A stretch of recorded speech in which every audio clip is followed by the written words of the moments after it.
So, because I've been away for a couple of weeks, and because there's some people here that weren't before, I thought I'd just recapitulate a little bit what I had started in the series of Thursday evenings before I went away.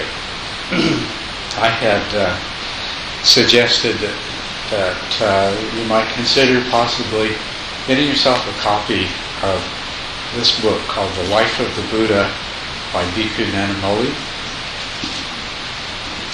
I don't know. Did anybody do that? A few people did. Wonderful. Yeah. And have you started looking at it? What's the author's name? Bhikkhu Nanamoli. Nanamoli is all part of Nanamoli. Okay. It's called The Life of the Buddha. There is one other book with a similar title called A Life of the Buddha, and that's different. The Life of the Buddha by Nanamoli. What I like about it is that it's the life of the Buddha largely in the Buddha's own words, because it's the book consists largely of sutras, not entire sutras, but relevant excerpts from different sutras that relate the life of the Buddha and a lot of the most essential features of the Buddha's teaching. So for anybody who would like to get a little more deeply into an understanding of who the Buddha was and what he taught, and especially to have an opportunity to do that in the language of these sutras, this is very good. This is from the Theravadan tradition. The two main divisions in Buddhism in the modern world, referred to as the Mahayana and the Theravada, and I teach from both. I'm trained in both and teach in both. But the sutras here are probably the closest thing that we have today to the original words of the Buddha. Although, they're not obviously not going to be exactly literally the words of the Buddha. So anyway, it's very helpful. So I had encouraged people to possibly consider getting a copy of that book. It doesn't look like this, by the way. It's a paperback and much more modern. This one is coming onto that. And then, using that as a basis, I pointed out that at the time of the Buddha, the highest meditation states were not considered to be. Nowadays there's this sense that, these things are really hard to do, and very few people can enter into these very deep meditative states. But as the Buddha's teachers said to him, there's this quote, the teaching is such that in no long time a wise man can enter upon and dwell in it, himself realizing through direct knowledge what his own teacher knows. And these are teachers who taught,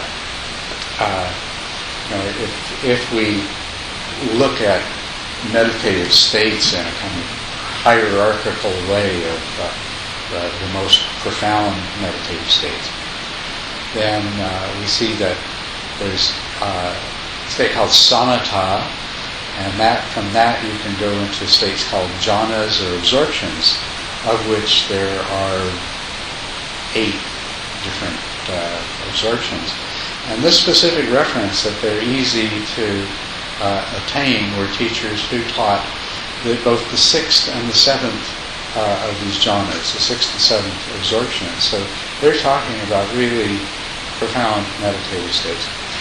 And then I went on with reading some other excerpts there to show you that after his own enlightenment, the Buddha's first thought was that this is really difficult to understand, and that it's only going to be frustrating for me to go and try and teach people what I've discovered. But then fortunately he reflected and concluded that, well, there's some people with little dust in their eyes, so I'll give it a try. But then as we go on from there, what we later discovered is that, or what the Buddha discovered, is that the first 5 people that he taught, which were easy targets, so to speak, because they were ascetics who had practiced with him for a number of years prior to his enlightenment and who had much the same background and training he did. So he was able to meet with them, and they achieved the highest state of enlightenment within a matter of a few days of his talking with them. So then he moved on, and his next targets turned out to be a merchant's son, and then the merchant's father and mother and other family members and friends.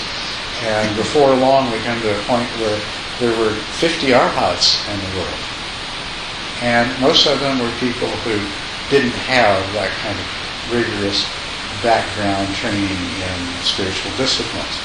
So I just wanted to, as my starting point in this, to make everybody understand that although there is this sense that we have that awakening, enlightenment, liberation, all kinds of different labels we put on it, and it's common to most of many world traditions, this awakening, that there's come to be this sense that, just like meditative states, that, this is something really tough that very, very few people can achieve. And it was not the case then. And, what I think happened was the Buddha paved a wide open pathway to the top of the mountain through his teachings of many different people. And so many people successfully followed that pathway that there were literally thousands and thousands of people who had achieved the highest stage of enlightenment during the life of the Buddha. He taught for about 45 years. And that on one particular occasion, we were told that he held a convocation of 1,250 arhats who all happened to get together at the same time. So this gives you an idea of this. And so what I think has happened is that that once well understood and easily taught and easily traversed pathway to both the highest meditative states, which give rise to awakening, and awakening itself, has virtually disappeared in the overgrowth of the jungle of ignorance and confusion, and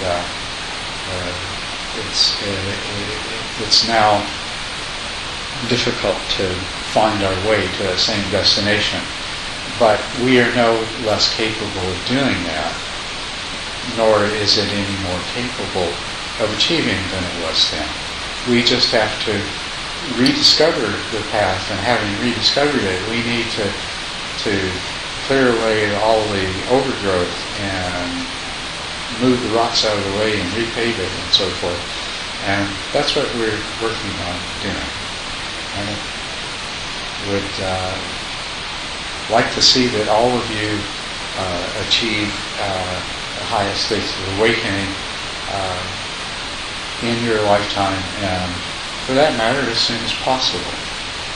So that's how we're approaching this. So in my earlier discussion and in the workshop that I'm doing in October, it's going to be focused on the meditative path and how to achieve those goals more quickly and easily.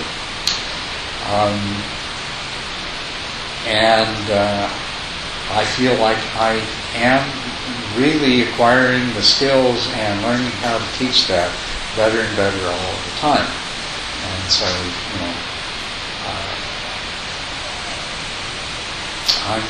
my intention is to see you all become very skilled meditators and have the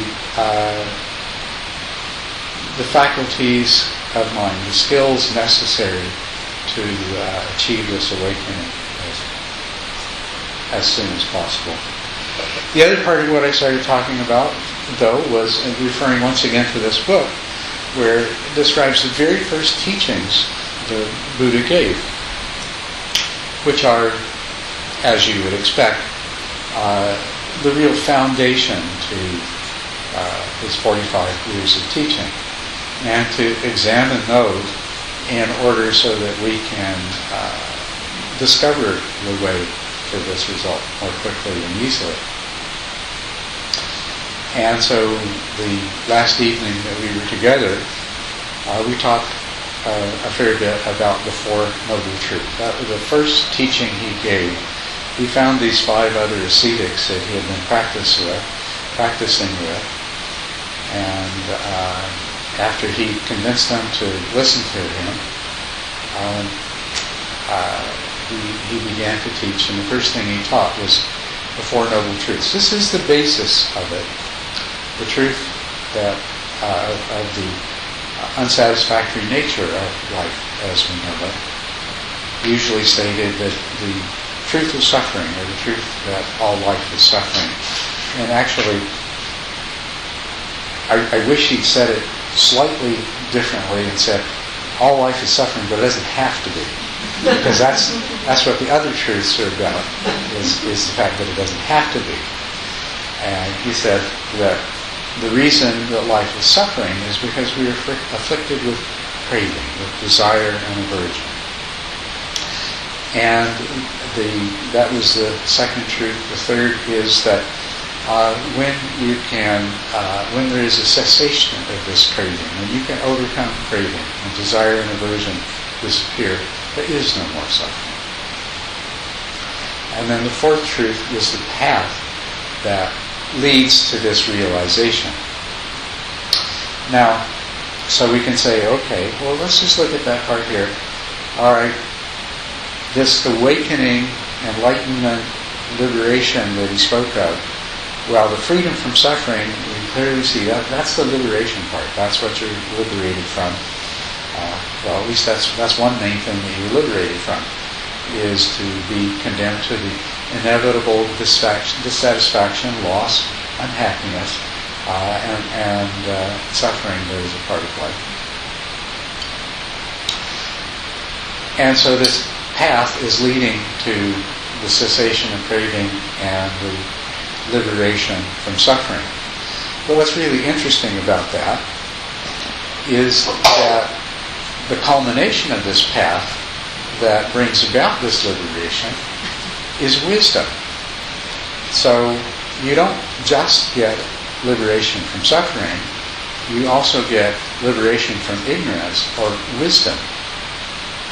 And this wisdom is a direct understanding of the true nature of things, the way things really are. That's the wisdom part of it. And then, when you come to understand the way things really are, an immediate effect that has, in addition to freeing you from suffering and the causes of suffering, is also to give birth in your mind stream to the most powerful and the sincerest form of compassion. Because what you discover about the way things really are makes no other perspective, no other way of viewing other beings possible except one that comes from a place of compassion. So, although over and over again, whenever the Buddha was asked, what do you teach? What's your doctrine about? What are you and all these guys following you around trying to accomplish? He said, always the same answer. He says, I teach suffering and the end of suffering. But there is so much more to that. It is not only the end of suffering, which is, in terms of the individual who first sets out on the path, this is what motivates them to set forth on the path. And this is what encourages them all along the way. But what they also achieve is this most profound wisdom, this deep understanding of the true nature of things. And that, in turn, gives rise to compassion. These things are not at all, any of them, unrelated, and the last goes back to the first. Part of the suffering or the dissatisfactoriness of human existence, being the Homo sapiens, the knowing, thinking, cognizing, reflecting beings that we are, one of the things that we need, and that we especially long for when we are confronted by all of the other inevitable miseries that life brings, is we need a sense of meaning. Life needs meaning to be truly satisfactory. And so one part of the unsatisfactoriness of life is the existential unsatisfactoriness of the uncertainty of why. Why are we going through all of this? Other than the fact that it's so hard to bring ourselves to the point of shooting ourselves or something. Why do we? Why? And compassion provides the answer for that. With the wisdom and the compassion comes meaning and purpose. So the being that has followed this path to its natural culmination never again is left without a very strong sense of the meaning and purpose of their being incarnate in a body and having the afflicted kind of minds that we do. So that's what the path is about. And that eightfold path actually is divided up into three parts: virtue, meditation, and wisdom. And they work together and they support each other. Although often the way it's presented is to put the wisdom part first, because first of all there needs to be some intellectual understanding before you're willing to make the sacrifices necessary to become a virtuous person. And therefore you have the motivation to apply yourself to the meditation part of it, which brings about that much higher wisdom. So you need this kind of basic discursive, intellectual, conceptual kind of understanding. This wisdom is where it begins. And so, of course, understanding the Four Noble Truths is the beginning of that. The very next sutra, the very next teaching that the Buddha gave, as his career is recorded for us. Now, who knows what other things he said to his five companions, his five disciples during this period of teaching where they achieved their arhatship, because it took place over a number of days, and it's not recorded. But the very next recorded teaching is one that flows naturally from the first one. And this is a sutra that is, it's about there not being a self in the sense that we think there is. No self. Anatta, as it is described in Pali. And this, on the one hand, this is the most important and fundamental thing that you need to grasp in order to succeed in following this path to enlightenment. On the other hand, it is the most difficult thing to grasp. And people don't come to this path, or for that matter, any spiritual path, looking to have someone tell them that no self. no soul. You're just a figment of your imagination. We don't want to hear that. We come for a completely different purpose. And this was true in the time of the Buddha. The prevailing spiritual, religious, philosophical endeavors were not particularly different than they are now. And the two predominant views that in one form or another, there's many different schools of thought, but they all fell into either the school of thought that believed that we were this enduring real self, this being. And the questions were things like, well, where did we come from? Did I begin when my mother gave birth to me? Or did I begin a long time ago at some particular point when I was created? Or have I always been since beginning this time? And so there were schools with those different views. And the other side of it was, what's going to happen to me, myself, my soul, my being, my essence, when the body dies? And there were all these different schools that believed that we continue one way or another. Somehow after your body dies, that this precious self of ours persists. And one of the most commonly held views was that the way that this self persists is that you get reincarnated again as a new person, born to a new mother, grow up in a new family, do the same thing. Now, I said there were two main divisions. The other main division had to do with the other possibility of what happens to this precious self when the body dies. And that was the materialists. And they said, well, all there is this body and this mind and this self that is so precious to us. When the body dies and disintegrates, that's the end of that too. It's all gone. It's all over with. And so there were the eternalists and the materialists. Well, not all of the eternalists were really eternalists, but that doesn't matter.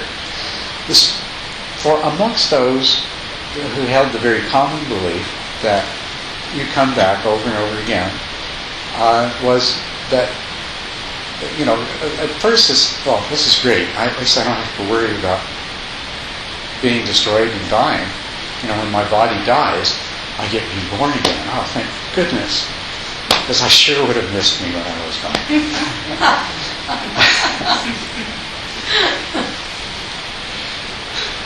But then people started thinking about that and realizing that, all that means you get reborn. It means you re-die. Wait a minute. This cycle, do I really want this? I just keep on coming back. I have to go through all the difficulties of growing up, and all the problems and challenges and pain and suffering that come as a part of life. And then I have to die all over again. This wasn't so attractive. So the idea developed that, through spiritual practice, you could somehow escape this cycle of constant birth, rebirth, and re-death. And that was a large part of the spiritual search. For the other main group, the spiritual path was coping with this idea that someday that you're going to die. And some of the manifestations of that aren't what we would necessarily regard as particularly spiritual. They would lead to, better do it now, enjoy it now, have it now. So this led to some points of view that, I'll go out and conquer as much of the world as I can, and I'll slaughter whoever gets in my way, and I'll have a great impact. Or I'll impose this view or teaching on as many people as I can during my lifetime, and that way I'll live on afterwards. Or I'll just enjoy as much sensual delight as I can before it's all gone. Different ways of approaching that. Some were more spiritual. Some were trying to find meaning in, okay, there's this external world and here I am in it, and I only have so many years to live, and then I'm obliterated. So, they looked for spiritual teachings that gave a meaning and purpose so they could devote their life to pursuing that meaning and purpose, and so on. That was the kind of thing that was going on in the Buddha's day, but you probably noticed it's not any different now. It's exactly the same thing. There are a lot of people who are convinced that all that is the material world. All that we have is this short span of life, and then we either try to find our own meaning, or we try to make our mark on the world. The Third Reich will last for 1,000 years. That was actually a lot of the philosophy behind the Third Reich was based on a kind of nihilism, philosophical nihilism developed by Nietzsche. And it is one of the rational, reasonable outcomes of materialism, is that, well, you make as big a mark on the world as you can while you're here. And of course, other approaches to people of a materialistic mindset are that you just, you enjoy as much of everything as you can. So you do whatever is necessary, as much money, as much sex, as much every kind of enjoyment as you can manage to get into your life. You do that. And then, of course, we have, on the other side, we have lots of people who are convinced, for one reason or another, that this precious self of theirs is going to last a long time. And so, well, a lot of things do. You can go out there and make lots of good karma, so you get reborn in good conditions. Or similar to that, you can choose a faith that posits a kind of heaven, and then you learn what the rules are to follow to be reborn in heaven, so you don't have to be reborn. Now that's a lot like those who believed in continuous reincarnation, but felt like through the spiritual search they could find a way to break the cycle and go to some much higher plane of existence and escape the wheel of reincarnation. And we see that reflected in many spiritual beliefs that people subscribe to today. But you see, the thing that is common to all of these is that the underlying problem is what's going to happen to this self and what do we do about it, depending on what conclusion that we come to, what we're persuaded of as to what happens to this self, what are we going to do about it? Then along comes Siddhartha Gautama, does a lot of meditation, has the experience of seeing beyond the illusion, seeing things as they really are, and coming out of it. And telling us that, well, the answer is simply this. There is no self, never was, never will be. There's nothing to lose, there's nothing to worry about. The problem is, how do you understand that in a way that makes you have any interest in pursuing that? I mean, your first reaction might be, well, I'd better go get baptized really quickly, or take up some other seemingly more promising spiritual path than one that's just going to lead me to the conclusion that I never existed. But now the thing with this though is that you can't accept that. You can't understand that. And the only reason that you might have the reaction that, oh well, this is not for me, is that you can't understand that. That you are so totally, invisibly, subtly, irretrievably attached to the idea that you do exist, that the idea of somebody telling you that you don't is equivalent to having something you already have taken away from you, or having something annihilated. So that's what makes it really difficult. That's what makes it really difficult. And in much of the world, in the wisdom of the Buddhist teaching, you don't go out announcing to everybody that this is what Buddhism is all about. People are brought into it much more gently. Let's put all the focus on getting over suffering, and you'll get to this dirty little secret of how you do it later on. And let's bring people to an understanding of the nature of karma and the benefits of virtue, so that they can make themselves and their lives better, and actually in some small way make the world a better place. But when the Buddha was serious about bringing somebody to the highest state of enlightenment, the second teaching he presented was the one that said, look, you guys are going to have to realize that you've been holding on to something all this time that's a figment of your imagination. We go back to the Four Noble Truths. Life is full of suffering. The suffering is caused by craving. If you can get rid of the craving, there is no more suffering. And the point is that you're not going to be able to get rid of the craving as long as you're attached to this belief in yourself, this belief in a separate, enduring self. Because that is the root of your craving. When you divide the universe into me and not me, there is immediately a conflict. There is inevitably a conflict. Many, many different conflicts that come up in terms of if things go one way, it's to my benefit.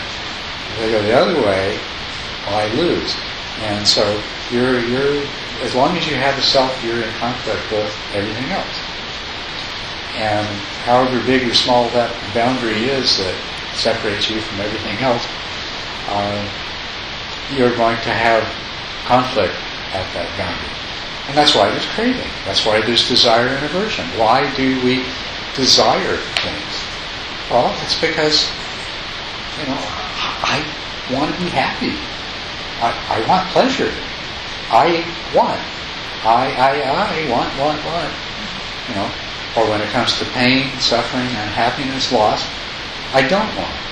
And that's, and I have aversion to anyone or anything or any circumstance that I see that threatens to present me with pain or loss or unhappiness. So, you are not going to be able to free yourself from craving, from desire and aversion, until you cut the root. And so that's why the Buddha said this can be hard for folks to understand. And it's also why, when he set out to teach it, that he had to address this right away. Now, actually, he began to address it in his first teaching, where he was discussing the Four Noble Truths. Let me see if I can quickly find that and read. Here it is.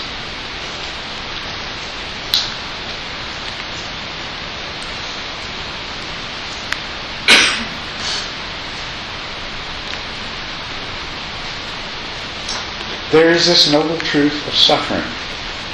And let me just remind you that the word that's translated here as suffering means dissatisfactoriness. And of course, suffering is extreme dissatisfactoriness, but it encompasses the much more subtle and mild forms of dissatisfaction as well. This is the noble truth of suffering. Birth is suffering, aging is suffering, sickness is suffering, death is suffering. Those are all, like physical pain. Sorrow, lamentation, grief, and despair are suffering. Association with the loathed is suffering. Disassociation from the loved is suffering. Not to get what one wants is suffering. Now, here's the key thing. In short, the clinging to the 5 aggregates is suffering. So, what he proceeded to do in his next teaching is to expand on that. Those 5 aggregates. And that's what I'm going to be mainly explaining to you. But the idea of these 5 aggregates is that they completely encompass anything and everything that you might identify with yourself as an individual. That they include everything that you are.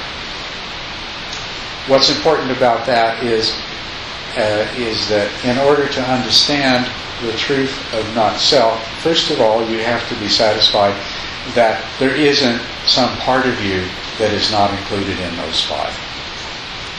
And until you're convinced of that, you'll be saying, oh, well, there's my body and there's my mind and my whatever, but then there's my immortal soul. And you will cling to the idea of something that is outside of those 5 aggregates. When you come to accept through careful analysis and meditation and observation that, in fact, this is an adequate description, that it does completely encompass all that you are, then you look at it and say, okay, is this a self in the sense that I'm clinging and attached to it? And what you find is that all of these things, all of what makes up these 5 aggregates it's temporary, impermanent. Not only is it impermanent, it's constantly changing, moment by moment. So the least thing that there is in these 5 aggregates is something that you could point to as a consistent self. It's just constantly in a state of flux. But there is no self in any of this. And then the other thing is that you recognize that all of these aggregates, any part of them individually or the totality of them, is the nature of it is the same dissatisfactoriness.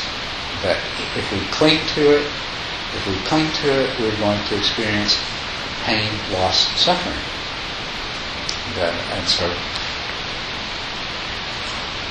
So this teaching of the 5 aggregates is a tool to help us begin that process of accepting the idea that, well, maybe perhaps this is true. That what I'm clinging to and what I hold to is not in fact real. And so you have to satisfy yourself that this is indeed true. So what are these 5 aggregates?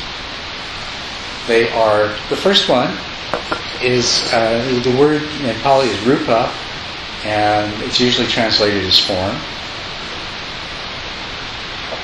and usually taken to refer to that which is material or physical.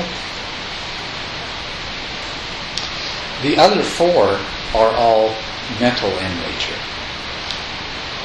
And of the other 4, there is feelings, which doesn't mean sensations, and it doesn't mean emotions. Vedana is the Pali word for it, and what it means is very specifically designed as the feeling of pleasant, unpleasant, or neither pleasant nor unpleasant. And actually, in order to analyze and understand this properly, we have to recognize that there are really 5 weightiness, not 3. There is pleasant feeling that arises in the body, and then there is pleasant feeling that is mental in nature. And then there is unpleasant feeling that arises in the body, what we commonly call pain. And then there is, wait a minute. That's right, unpleasant mental. Okay, there's pleasant and unpleasant that is physical. Okay, there's pain and pleasure in the body. Then there is mental pleasure and mental suffering.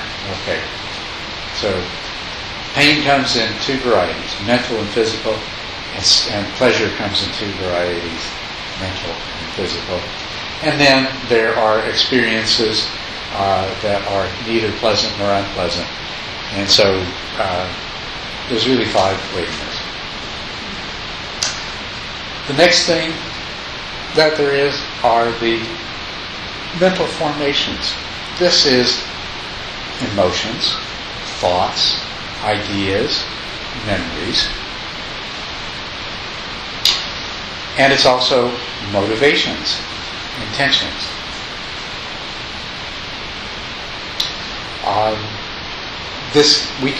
We could take these and expand them and say that when we say thoughts and ideas, that will encompass all of those other things that you might say, well, what about this, what about that? So thoughts and ideas, emotions, memories, and predispositions to action, motivation, intentions. These are the mental formations. Then, so that's the second of the mental aggregates, the third of the 5. Then there is consciousness. And, well, that's a deep subject, so we'll gloss over consciousness for the moment. Then lying sort of in the middle of these 5 is perception. When some event affects the body, the physical, the rupa, when a sensation arises, then, based on the mental formations, based on your stored previous experiences, you have a perception.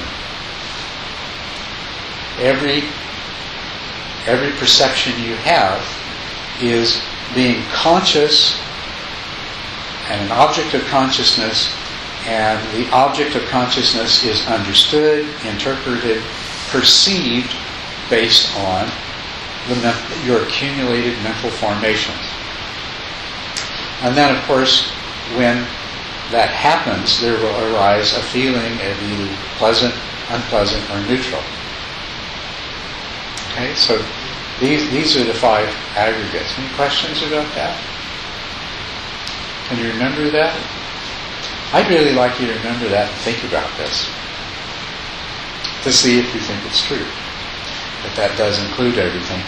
But that will be somewhat difficult to do without a more complete explanation of them, and particularly the rupa one, the physical one, the material one. Because in the simplest sense we say, okay, well, that must, if these are the things that encompass my body, then that must encompass me as an individual. That must mean rupa is my body, right? That's physical. Heat, cold, pressure, touch, burning, cutting, pain of different sorts, pleasure, sensual pleasure. These are all things that the body experiences through sense organs, right? And of course, all of the sense organs are activated by other physical things, other material things that interact with the body. Right?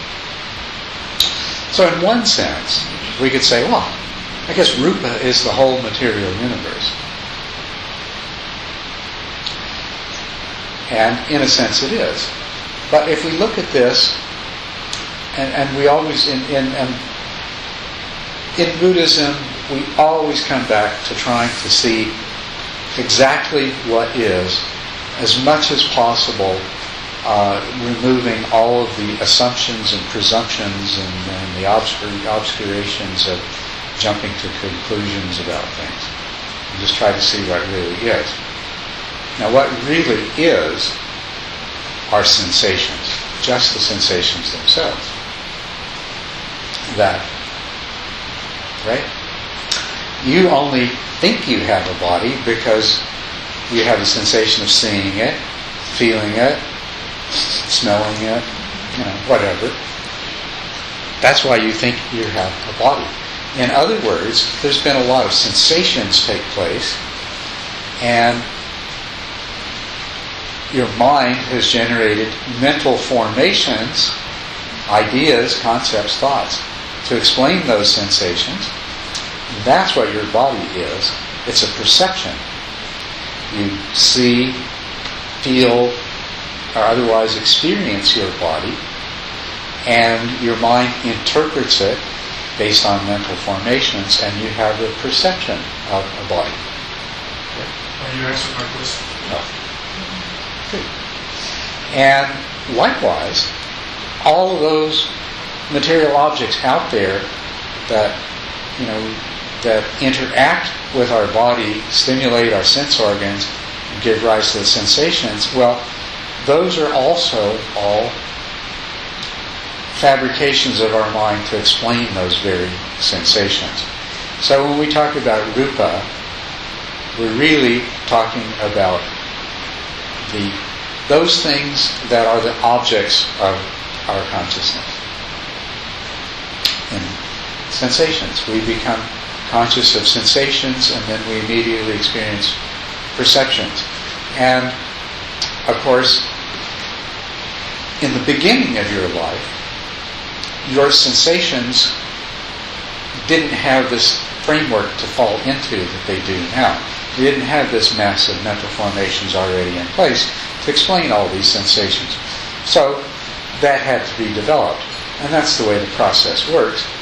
Whenever consciousness establishes contact with sensations, whenever sensations are an object of consciousness, then the mind in turn incorporates that into the massive mental formations that are there. So the process that began when you were a child hasn't stopped.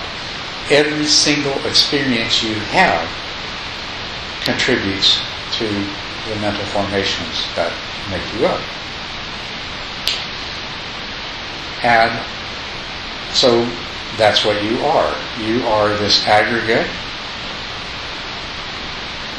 If we take you at this particular point in time and we accept the apparent reality that you've been around for X number of years since you were born, and that you started experiencing sensations probably sometime in the womb before you were born, and that your mind started assembling a world out of those sensations, and that's been going on all the way up to the present, then you have an idea of what you are and the world you live in created out of sensations. So we start with the aggregate, with the rupa aggregate of these sensations. And as soon as we had a few mental formations, then we could start having some perceptions.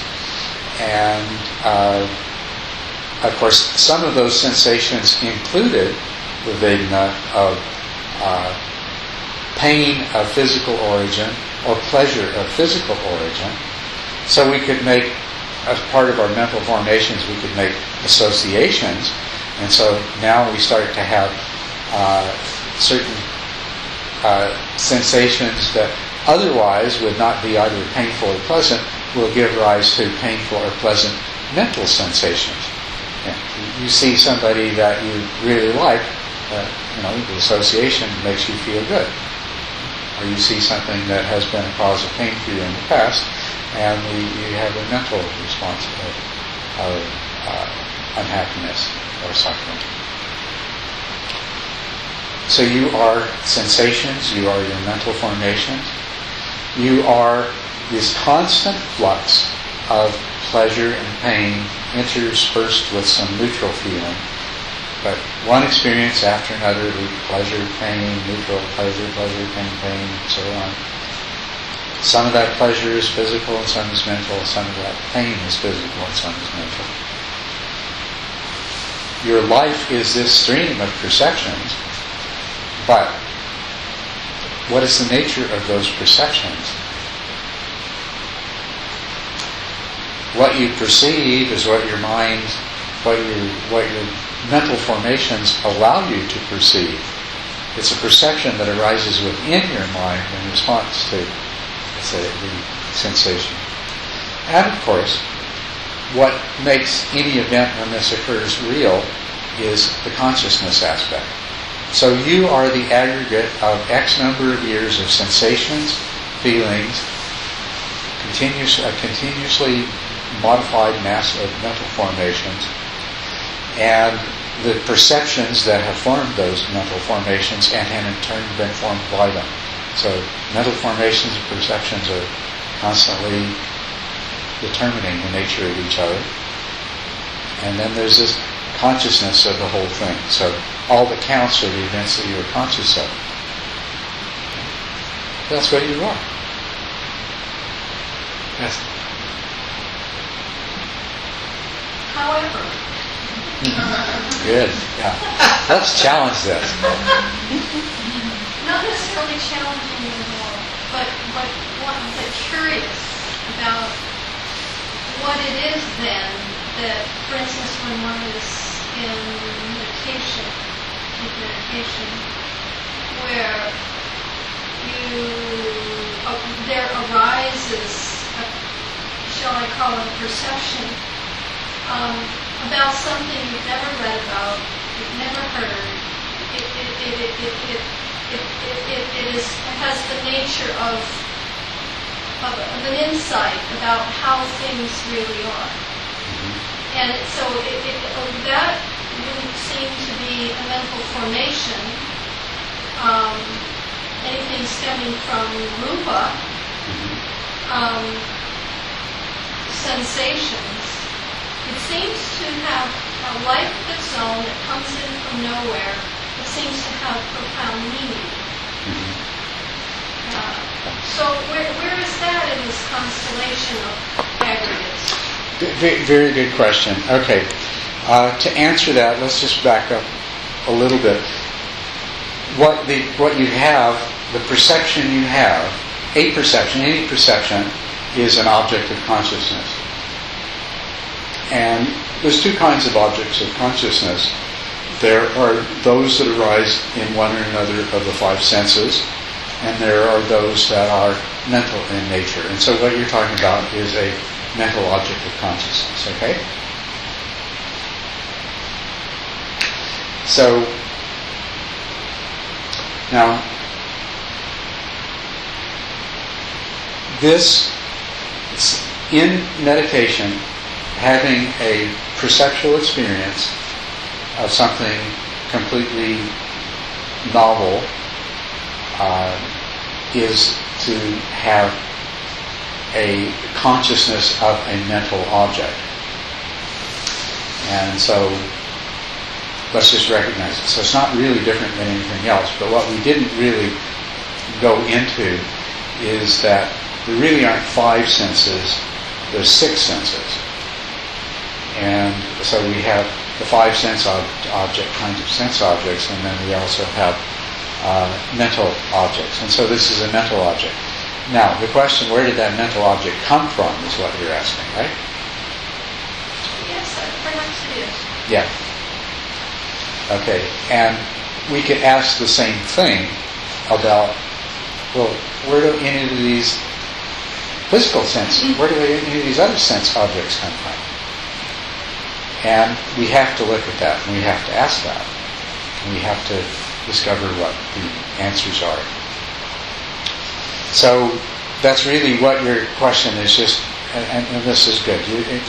What you have to come to be able to acquire the potential understanding that this system, this description of five aggregates, opens up to you.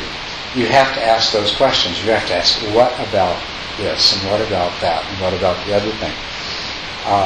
And The other thing that is necessary is that every question doesn't have the answer, oh, well, that's just another example of this. What the questions will do, some of the questions inevitably have to take you to deeper levels of understanding. And this is all very important. In the search for a self-nature in these 5 aggregates, we are going to have to ask those questions, well, where do these sensations come from? And I'll just quickly give you some of the answers that come up as you pursue it.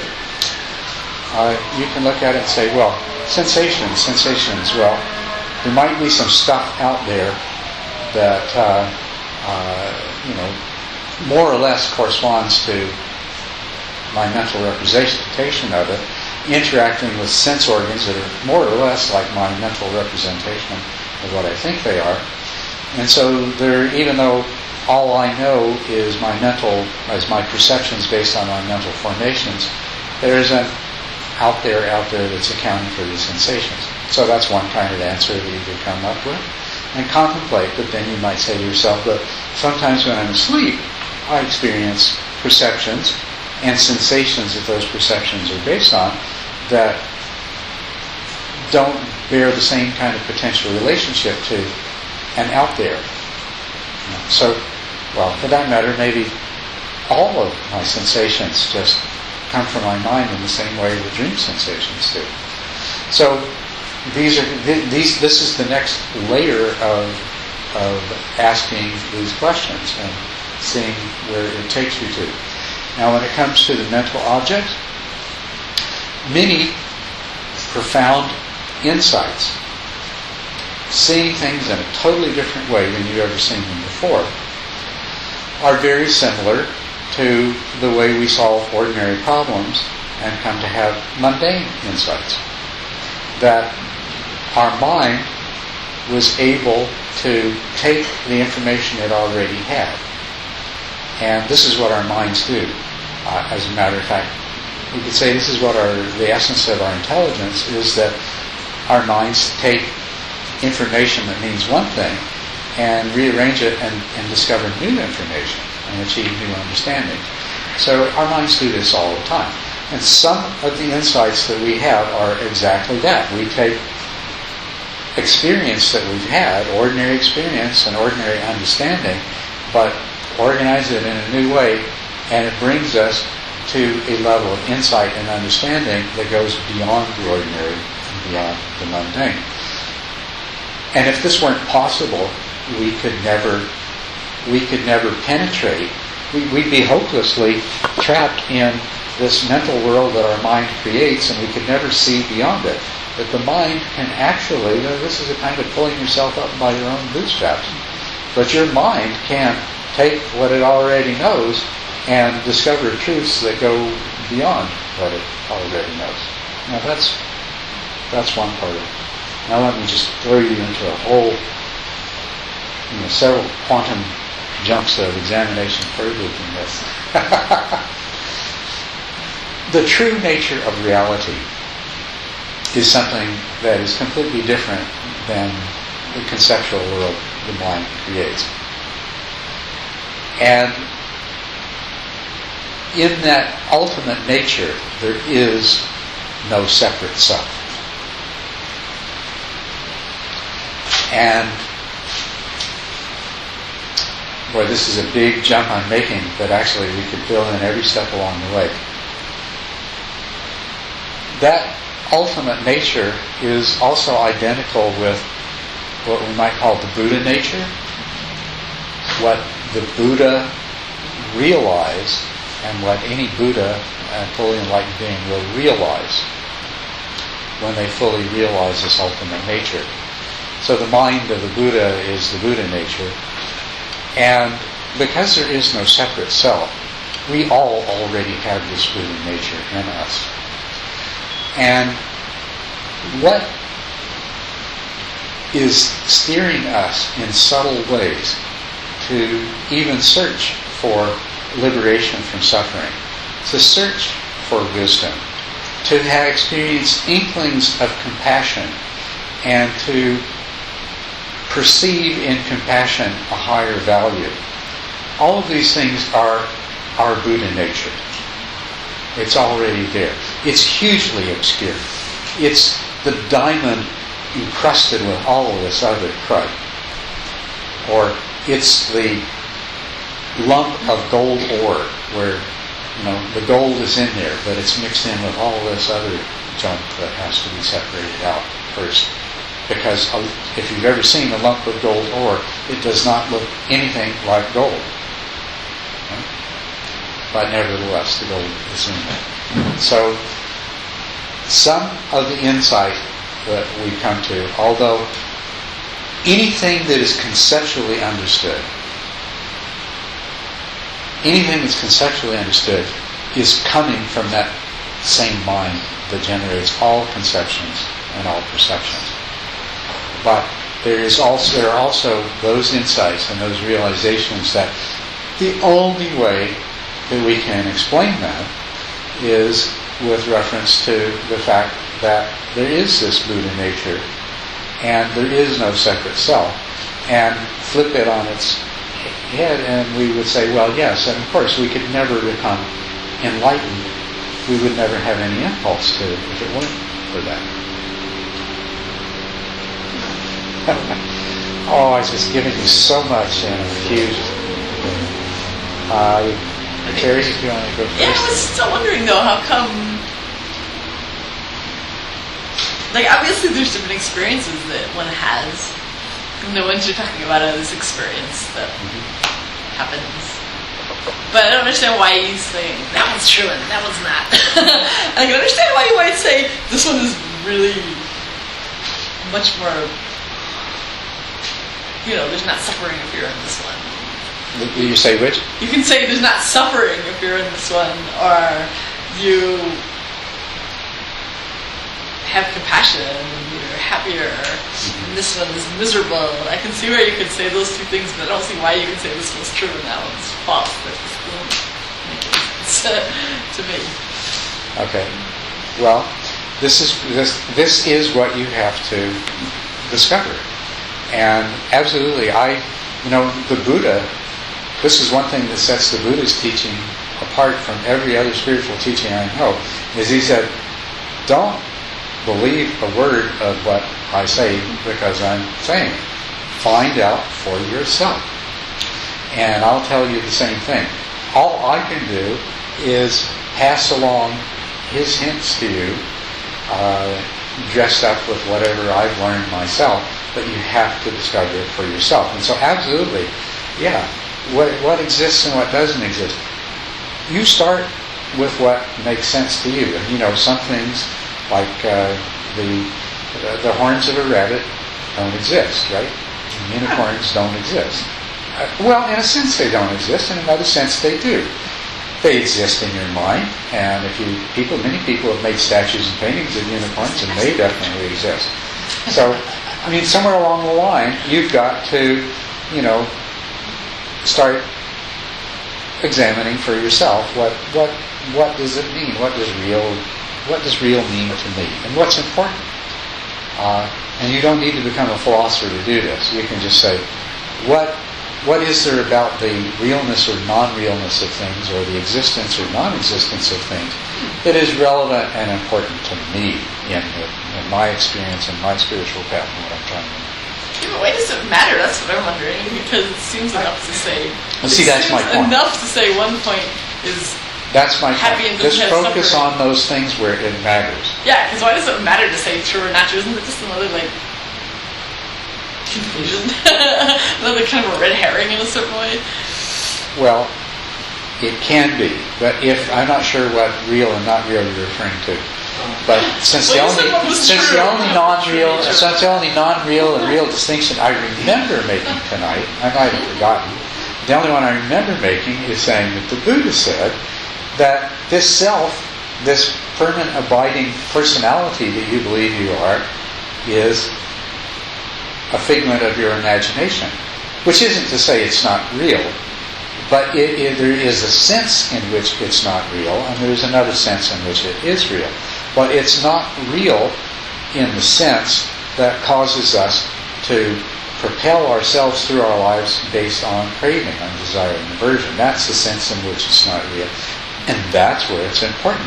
If you would like to achieve the wisdom that liberates you from suffering and that opens you to perfect compassion, then that gives you a motivation to investigate the realness versus non-realness as it applies to the self. That's the reason right there. Yes, solipsism, as you probably know, solipsism is a philosophy Yes. that says or a philosophical problem, you can say, that says nothing exists but myself and my hallucination of what's outside of me. That's right. Yes, and that's many when Western philosophers or thinkers, were first exposed to Theravada Buddhist thought. Many of them thought that the Buddha was a solipsist. yes. And of course they were mistaken. And later on, when they came across a kind of Buddhism called mind only or Chitta Matra, they were sure that it was solipsism. Right. Yeah. Well, Yeah. At any rate, this is certainly not the case, but I think it would be accurate to say that Theravada Buddhist thought certain things, like what the five aggregates that we're talking about here, has a solipsistic tone to it. And maybe it's for a particular reason, like Derrida's version of deconstructing the self, so that you can see it as its illusory component parts, and there is no self or solidified soul. That's exactly the whole purpose of it. It's a set of concepts, this five aggregates. It's a discursive analysis of experience that says an individual consists of five aggregates. And its only purpose is to help us to do exactly that, to deconstruct this idea of self so that we can get to that place where we might be able to see through the illusion and penetrate the illusion that is holding us back. That's its only purpose. It's not Western philosophers have always wanted to come up with an ultimate description, an ontological description of reality. That this is what is, and it's the way it is. And Buddhism's never really tried to do that. So if you take any of the teachings of Buddhism and you say this is an ontological description, you immediately run into problems. You find yourself either lost in solipsism or nihilism. Right.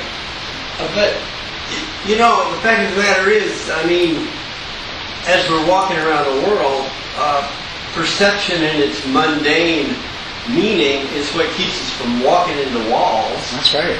And mental formations are what arise if we do walk into one and bump our nose. That's for sure. So there is a usefulness here that could be drawn from. Absolutely. Yeah. We got to navigate. And that's you mentioned that, and it just reminds me. Another one of the myths about spiritual paths in general, and Buddhist path in particular, is that we're doing this to destroy the ego, to destroy the self. No, you're always you can't function without an ego. That's a kind of mental formation. It's a kind of mental process that's necessary, and we're not out to destroy that. We're out to gain wisdom that penetrates beyond the illusion that is created by being attached to something that is a mental function, and positing it. We're making the mistake of positing a kind of ontological reality to it, an ultimate nature that it doesn't have.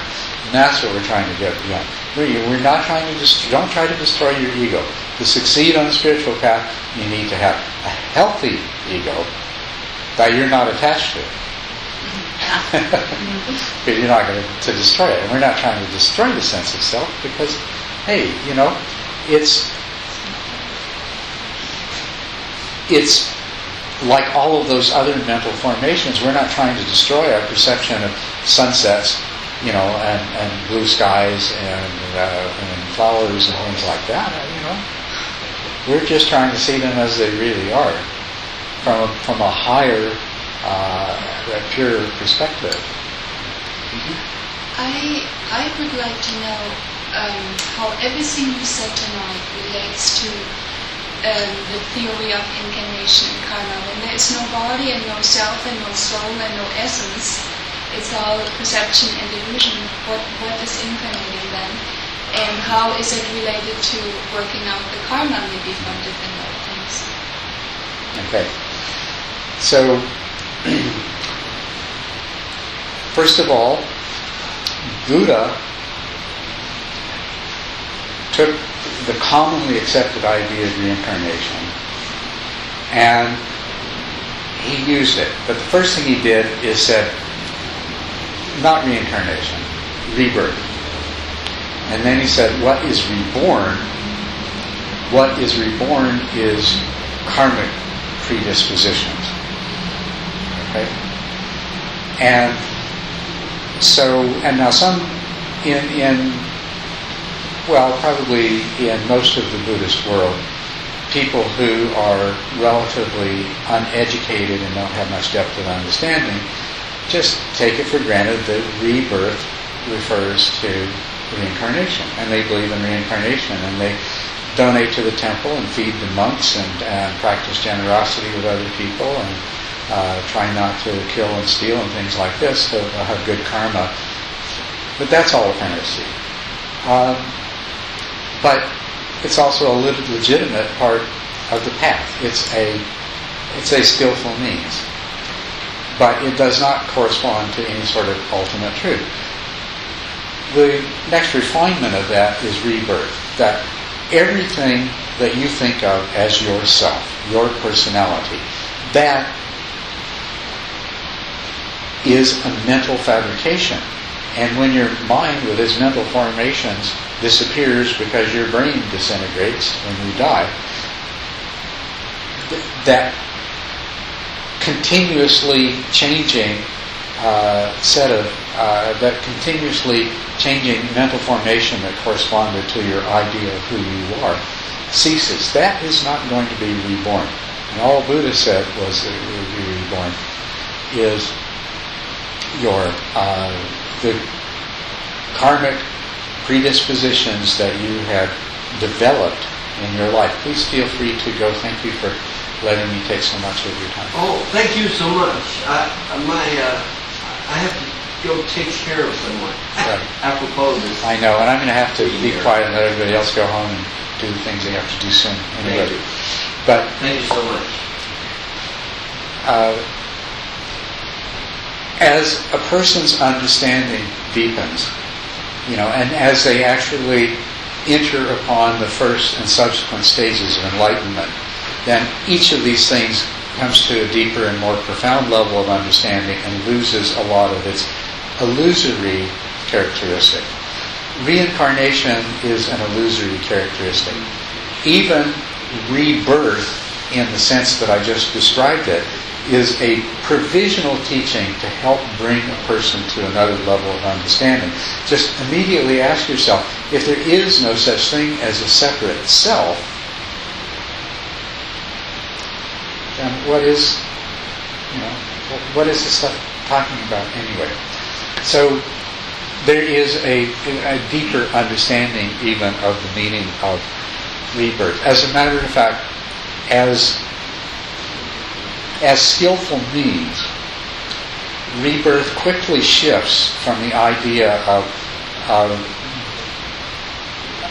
an infant born to a mother following the physical death of another body to the rebirth that we experience every morning when we wake up.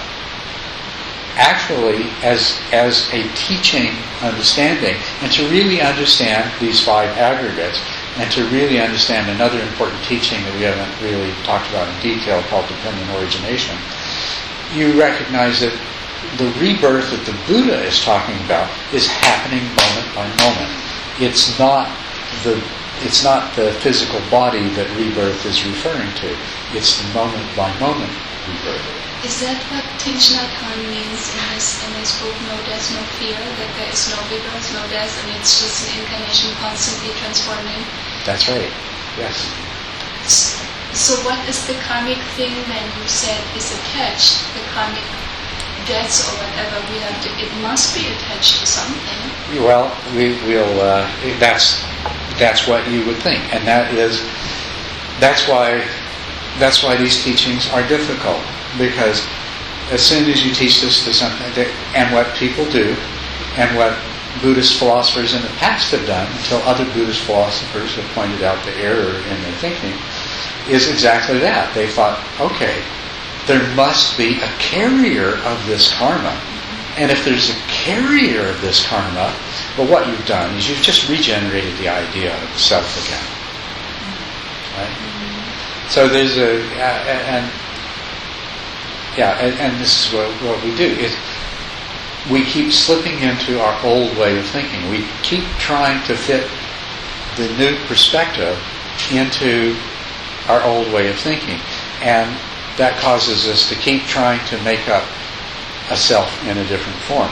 And so you have to keep repeating this process of recognizing, well, there's no self in that either, over and over again.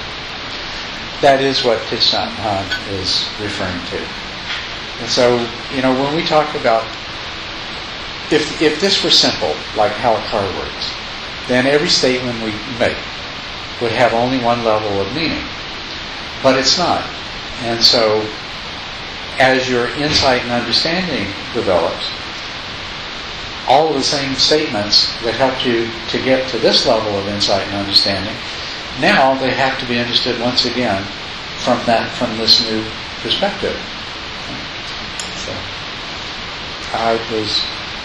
you can be next. if everybody else is willing to say, so please go ahead. Well, one of the 5 aggregates is consciousness, Yes. and that's illusory.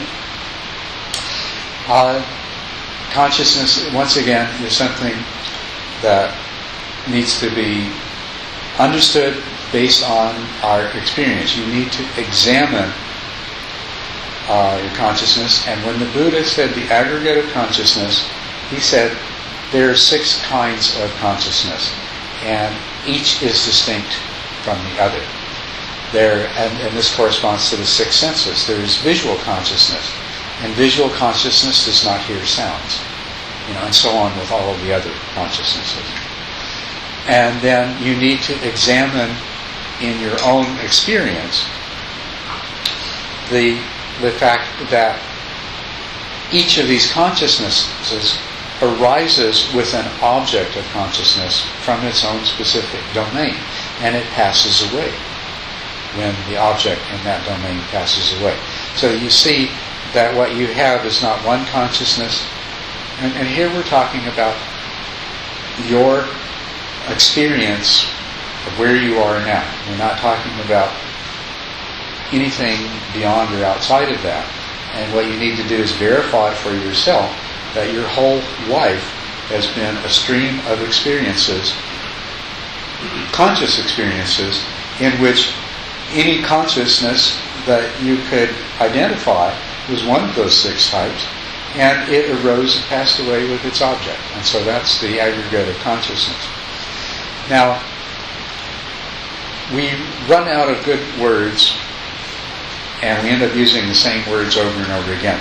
The Pali word for this aggregate of consciousness, or the consciousness that makes up this aggregate, is vijnana. And the Sanskrit word is vijnana. And what V means is, it designates as the fact that it's dualistic consciousness. It's a split consciousness. So, when there is no duality, when we've gone beyond all duality, all conception, all formations, and all dualities, then there is the jnana without the V, or the jnana without the V. It's non-dualistic.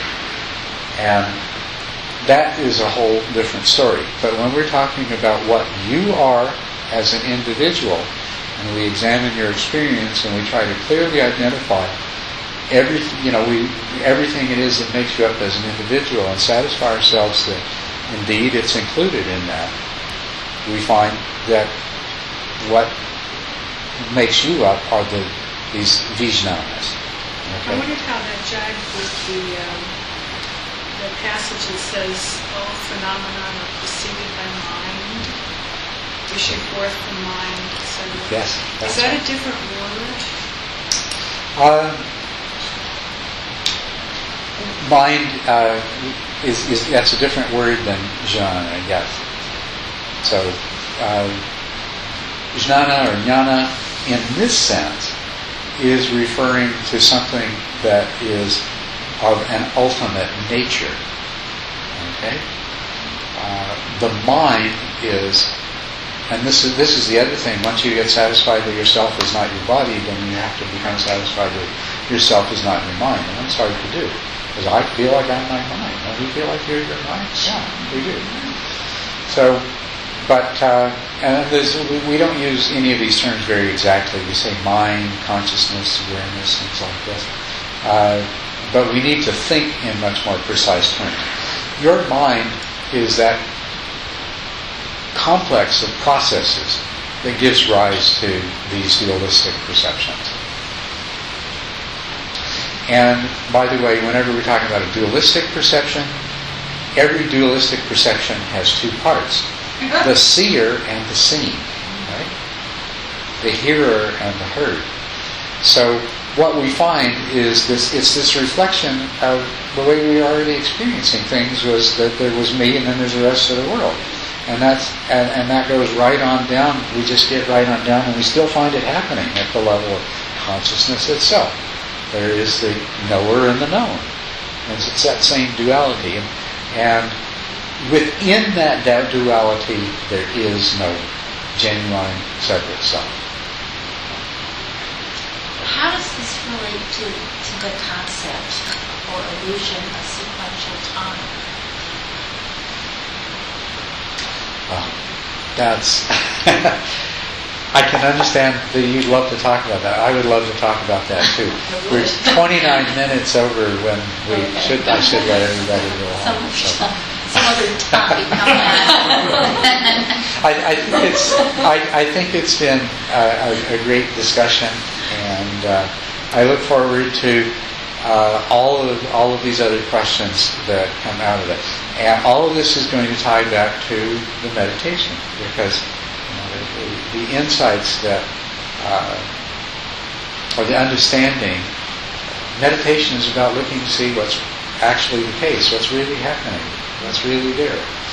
And so all of these concepts like five aggregates are just, they're pointers at the moon to help you look in the right direction when you're doing your looking, so that you can see what needs to be seen.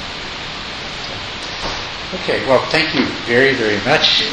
I enjoyed our talk. I look forward to the next one. I hope you have a wonderful 2 weeks until I see you again. Next Thursday, not Thursday. What's that? Next Thursday is none? No, during the summer I'm giving myself a little bit of free time to try to catch up on my writing. Oh, sorry, you had something on? I'd also like to say we do meditate on Sundays in Historical Canyon. And if anybody's interested in going out on Sunday, it starts at 10 o'clock. You're welcome to come earlier. Then we have a potluck lunch at 1 o'clock. If somebody, in your family wants to come and not meditate, there's beautiful hiking, or they could, sit and read or something for minutes. So if there's anybody interested in carpooling to come to Stronghold on Sunday, please just chat with me briefly. Yeah. Yes, that's right. Thank you very much. Every Sunday at 10 o'clock we answer questions, have some Dharma talk, and then we meditate. And you don't have to stay for the entire time, but it would be nice if you did. It's in Cochise Stronghold Canyon. There's wonderful hiking there. You know, you can bring partners or family members, and if they're not interested in meditating, they can, enjoy the wonderful outdoors. And Is so it cooler there right now?